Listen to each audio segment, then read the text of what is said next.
Gary Burbank, born Billy Purser, left this world on August 28, 2025, at the age of 84, after a long illness that he faced with remarkable strength.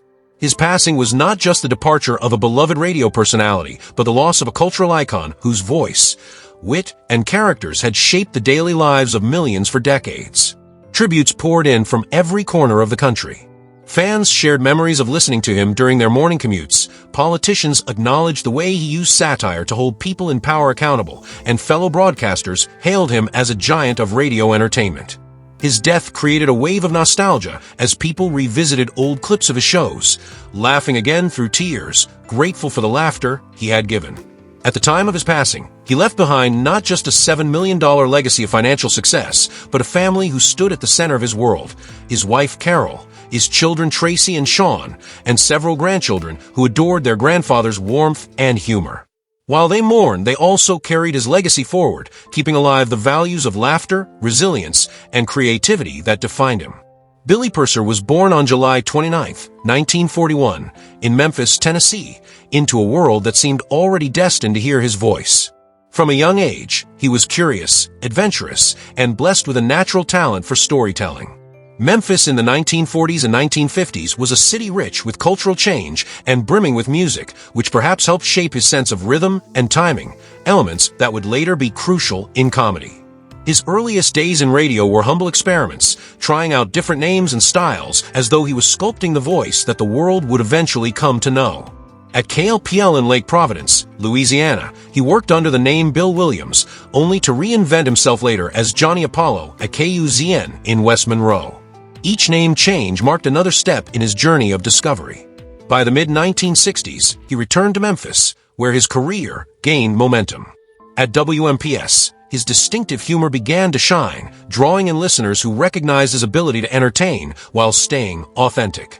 In 1967, he moved to WWN in Jackson, Mississippi, and by 1968, destiny guided him to Louisville, Kentucky. There at Wakey, Billy became Gary Burbank, a name inspired by legendary radio voice Gary Owens, who was famous for announcing from beautiful downtown Burbank on the comedy show Rowan and Martin's Laugh-In.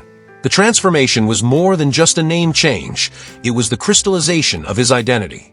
His voice even resembled Owens so closely that Owens later lent his own talents to Gary's programs, cementing the connection. From that point, Gary Burbank wasn't simply another voice on the radio. He became a household name associated with satire, bold creativity, and unrelenting humor. His career was a string of bold moves and unforgettable performances. One of his earliest legendary moments came during his final broadcast at Wakey in 1973, when he staged a prank in which he pretended to be shot by an angry listener. It was shocking, outrageous, and utterly unforgettable, perfectly encapsulating his brand of fearless comedy. After leaving Wakey, Gary's path took him across the country. He served as program director at WNOE in New Orleans, worked for CKLW in Detroit/Windsor, returned to Louisville for a successful run at WHAS-AM, and briefly ventured into Tampa with WDA. Each stop only sharpened his skills and expanded his fan base. But it was in Cincinnati at WLW where Gary found his home. Starting in 1981, he hosted morning shows before settling into afternoons, creating a space where his wit could flourish for more than 2 decades. His show was unlike anything else on radio, blending satire, character sketches, and audience participation. He lampooned local politicians, poked fun at celebrities, and turned sports into comedic soap operas.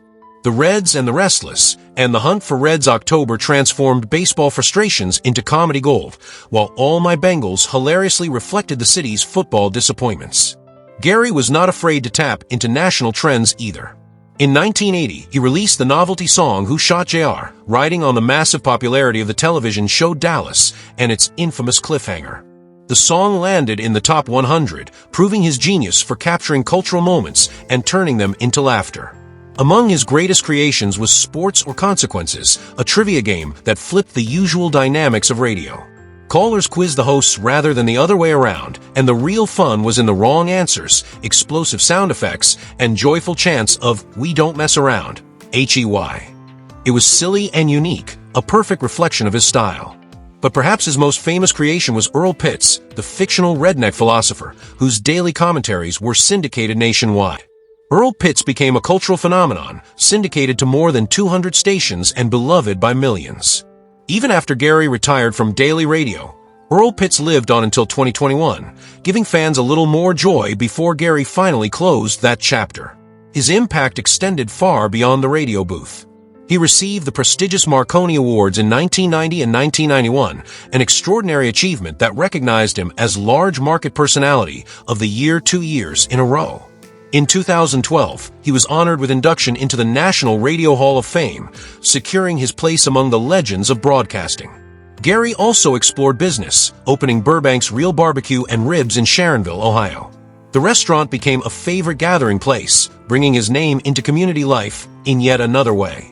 Though the chain eventually closed, those who visited remembered not just the food, but the personality that inspired it.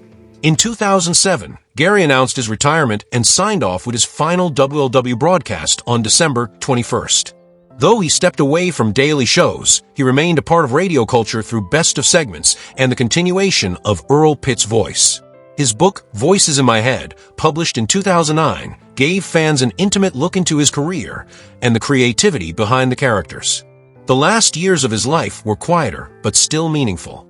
He faced health challenges with courage, surrounded by his wife Carol and supported by his children and grandchildren.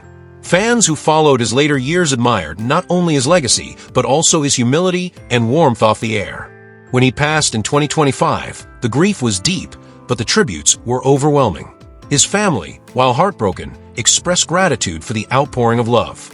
They noted how proud he had been of the connections he made with listeners and how much joy it gave him to know that people carried his humor into their lives. Gary Burbank's story is one of creativity, resilience, and laughter. From a Memphis boy experimenting with radio names to a national icon shaping American satire, his journey showed that humor is one of the most powerful forms of connection. Even though his microphone has gone silent, the laughter he inspired will continue to echo. Fans still play recordings of his sketches, still quote Earl Pitts, and still recall the afternoons he made brighter. His death marked the end of an era, but his legacy is secure. Gary Burbank gave his audiences not only entertainment, but also a reminder that in a world often heavy with challenges, laughter truly is medicine.